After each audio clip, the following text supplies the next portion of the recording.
Don't understand how the current general manager of the department, I don't know what she did and didn't do, but the kind of failure that's on her desk where the buck stops, she needs to resign. She needs to be fired, in my opinion, by the mayor, and be held accountable for whoever made bad decisions, including herself. But we're allowing this. And so the minute you allow that, that continues, this creep of incompetence is tolerated. And it shouldn't be tolerated because people lost their lives. They lost their homes. Right? Well, am I right about that? You're 100% right. And I think you're 100% right about politics. And the problem with politics is that people want to preserve the structure that pays them. They want to preserve the entity that they're invested in, that they have their time in, they have all their connections. And this is the weird world of politics versus the world of business. And you know, what's fascinating right now is we're getting a chance to see what happens when you take a business approach to the government in the White House.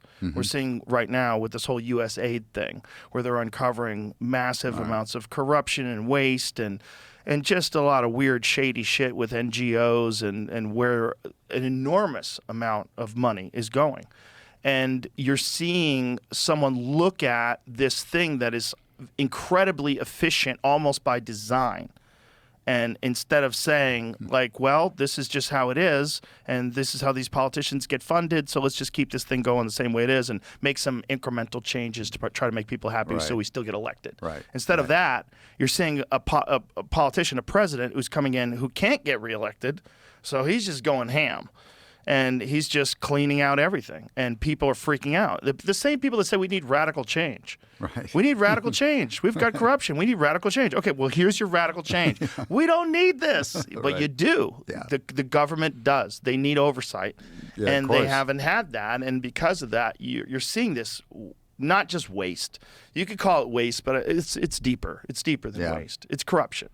And you're seeing that corruption get weeded out. I am hoping that this is successful and that it yields a benefit to the American people, to the working class people, to everybody, where they recognize, like, hey, we can't just be spending all our fucking tax money on nonsense. And it all should be done with a real clear understanding of getting results.